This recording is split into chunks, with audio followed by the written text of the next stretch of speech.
Today, we're diving deep into the story of Vasuki, the King of Serpents. Now, this isn't just any old myth. It's a truly profound saga of devotion, sacrifice, and cosmic duty that, honestly, it challenges our whole idea of what power even means. And that right there, that's the central paradox of Vasuki, isn't it? I mean, how can a being of such deadly, lethal power become so revered, so divine, that he becomes an ornament for Mahadev himself? That's the mystery we're going to unpack. So the big question is, was Vasuki just a really powerful serpent? Or does his story represent something much, much deeper? A philosophy, maybe even a way of life? Let's get into it. Okay, so let's start with the basics. Who exactly was Vasuki? Well, if we go back to the Puranas, he was born into the divine serpent race, the Nagas. He was the son of the great sage Kashyap and Kadru, and he had literally thousands of brothers, including the super-famous Sheshnag. But here's the thing. While Sheshnag was the eldest, it was Vasuki who was chosen to rule the serpent realm, Naglok, with that brilliant Nagamani gem shining on his head. But for Vasuki, being king was never just about having power or crown. His path was completely his own, and it's what set him apart, even from his famous older brother. It's what defined his entire character. And you can really see the contrast right here. You have Sheshnag, who serves as Lord Vishnu's couch. He's all about patience and immense power. But then you have Vasuki, who represents something totally different. Pure, unadulterated devotion and sacrifice, all in service to Lord Shiva. Two incredible brothers on two very different paths to divinity. As the ruler of Nagalok, he was known for being absolutely fair. In his kingdom, it didn't matter if you were a tiny serpent or a huge, mighty one. Justice was the same for everyone. And this deep sense of duty, this was the foundation for everything that came next. And now we get to the really epic stuff. This is where Vasuki's story goes from being about a king to being about a cosmic legend. So, before he ever became Shiva's ornament, Vasuki went through this impossibly difficult penance. We're talking years of meditation, no food, no water, just enduring everything nature could throw at him.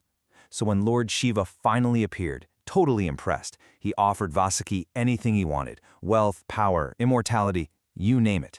But Vasuki didn't ask for any of that. All he wanted was the honor of serving. It just goes to show his devotion was completely pure. And that pure devotion, well, it was about to be put to the ultimate test during one of the most famous events in Hindu mythology, the samudra manthan, the great churning of the ocean. This was a massive cosmic undertaking where the gods and the demons actually had to work together to get the nectar of immortality. So to churn this cosmic ocean, they needed a giant churning rod. That was Mount Mandara, and an unbreakable rope. And who do you think they asked to be the rope? Vasuki. He knew it meant his body would be ripped and shredded as the gods and demons pulled from either side, but for the good of the universe, he agreed. He endured unimaginable pain. And then things got worse. The churning unleashed the deadly Halahal poison, which threatened to destroy everything.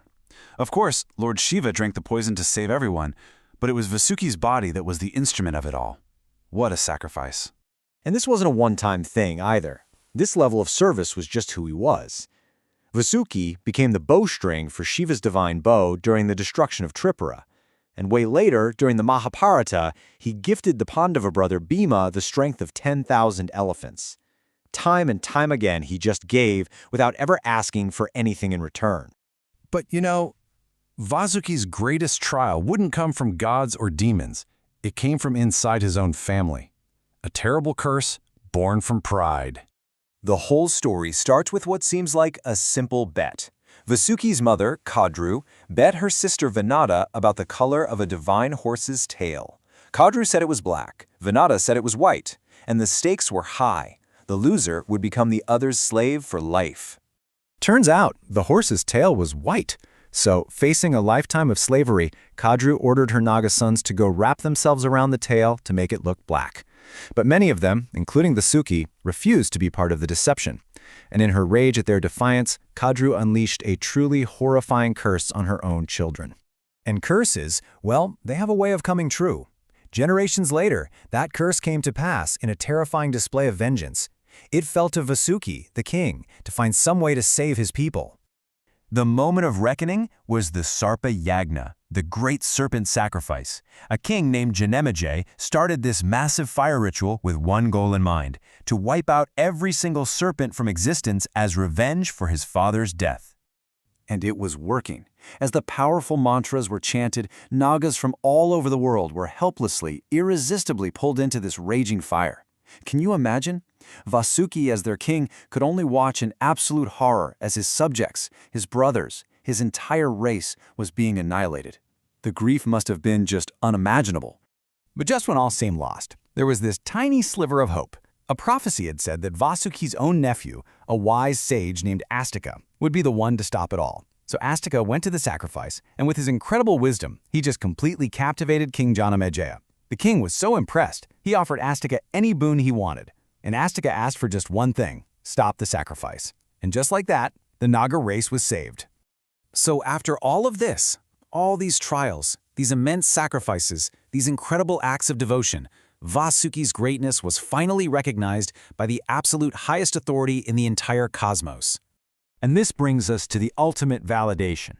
In the Bhagavad Gita, when Lord Krishna is revealing his divine universal form, he identifies himself with the greatest of all things. And when he speaks of serpents, he doesn't say Sheshnag. He says, "Among serpents, I am Vasuki." I mean, there can be no higher honor than that. And Vasuki's legacy is all around us today. He's honored every year during Nag Panchami, a festival for serpents.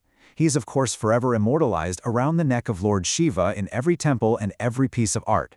But most importantly, he remains this powerful symbol of what it means to be a true protector and a true devotee. Someone whose greatness comes not from what they have, but from what they are willing to give away. When you think about it, Vasuki's entire life was defined by selfless giving. His body for the churning, his service for Shiva, his tireless work to save his people. It really makes you wonder, what's the truer measure of a great life? Is it about what we manage to get for ourselves, or is it about what we're willing to give?